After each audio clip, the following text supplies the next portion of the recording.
Hi DIYers, this is Michael from AlarmGrid, and today I'm going to be showing you how to permanently extend the exit delay time on a Qwelsys IQ Panel 2 or Qwelsys IQ Panel 2 Plus security system.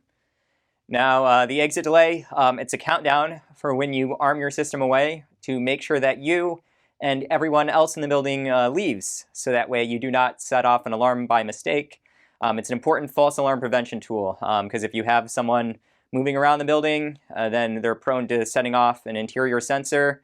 When the system's armed away, there's supposed to be nobody in the building. So it counts down to let you and others know that you need to leave as soon as possible. And if you find that your exit delay isn't giving you enough time, you're scrambling, really rushing around, trying to make sure you get out before it counts down completely, then you might consider extending the exit delay, which is what I'm going to show you here today. For a permanent extension, every time you arm, these changes will be applied. Just to show you what the exit delay looks like originally, we have our arm away option. And in our case, our exit delay is set to 60 seconds. So that's what our exit delay is. So we have to leave in 60 seconds or less, or we risk setting off an alarm on our system. So we'll press the X to cancel our arming session. So let's say that 60 seconds wasn't enough for us. So I'm going to go through the complete exit delay settings and just show you what they look like, how you access them, what they mean. And so we're at our main screen of our IQ Panel 2 here. We're going to press the small gray bar at the top. We're going to choose Settings. We're going to choose Advanced Settings. And then we're going to enter our installer code, which ours is at the default 1111. And then we're going to go to Installation, and we're going to go to Security and Arming. And we're going to scroll all the way down to the bottom, and you see our delay timers. This is where the exit delay settings are. Now you have a normal exit delay and a long exit delay. Okay. In our case, ours was 60 seconds. We were using the normal exit delay. I'm actually going to show you how we would activate it. So we would use the long exit delay just for fun. The difference is you get the normal exit delay when you have at least one sensor programmed with the system, and none of those sensors are set to sensor group 12 for the long entry exit. That's the sensor group 12. So we didn't have any on sensor group 12. But what I'm going to do, I'm going to move a sensor over to sensor group 12 so I can show you how it would activate the long exit delay. And interestingly, you can actually have this less than the normal exit delay if you wanted to. The normal exit delay is going to become irrelevant once we put a sensor on sensor group 12. I'm going to set it for 20 seconds. And actually, I'm not going to be able to do that because it only allows you to go down to, I believe, 45 seconds is the minimum here. Let me see this here. If I go all the way through, it goes up to 254. I'm just scrolling through it here. The reason it's not going to let me do a smaller number is because I have SIA limits enabled on the panel. You can see I can't do anything less than 45.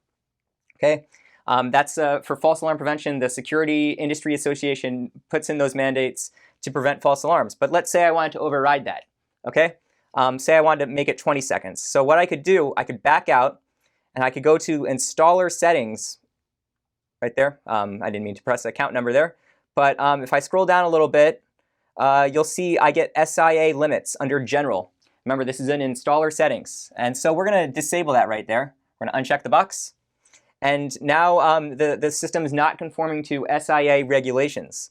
So if I go back into the security and arming screen, and I go back down to timers here, you'll be able to see that I can now set it to a lower value. Now, we usually recommend giving yourself ample time for an exit delay so that way you do not cause any false alarms. These are important false alarm prevention tools. But we'll set ours to 20 seconds just for demonstration purposes. And one last thing I have to do to show you how you get the device onto, well, the system onto the long exit delay period, we have to put a sensor onto sensor group 12. So we have a sensor here. It's in group 10. It's just a door and window contact. And if we set it to the sensor group to 12, entry exit long delay, and we save the changes, then the next time I go to arm, it's going to give us the long, quote unquote, long exit delay, even though it's shorter than the normal exit delay. The normal exit delay is irrelevant now. It's always going to use the long exit delay. So if you have a sensor on sensor group 12, or if you don't have any sensors at all enrolled with the system, you'll also get the long exit delay. But we'll return home. We've changed all our settings. Everything's saved. And you see when I arm, it's going to give us 20 seconds. Just 20 seconds. So we'll have to get out of here really quickly. And that's all we get. Now, if I wanted to extend it, because 20 seconds isn't a lot of time, we're running out of time here, then we could press this plus 60 button to manually extend the exit delay countdown just for this one arming session. The next time we arm, it's just going to give us 20 seconds again. That's a one-time deal to get that plus 60 to manually extend. So you see it gives us 20 again. But if you want to permanently change your exit delays, then you need to go into those settings and change either the normal exit delay or the long exit delay based on what you're using.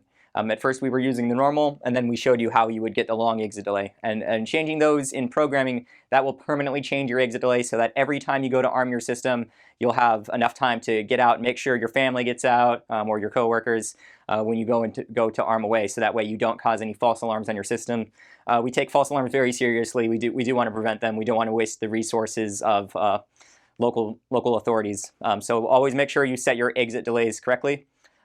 So that's how you permanently change the exit delays on your Qolsys IQ Panel 2 or Qolsys IQ Panel 2 Plus security system. If you have any questions about exit delays or false alarm prevention, or about the IQ Panel 2 or about alarm monitoring services, send an email to support@alarmgrid.com. If you found this video helpful, make sure to give it a thumbs up below to like the video, and remember to subscribe to our channel for updates on future videos. We hope you enjoyed the video. Thank you.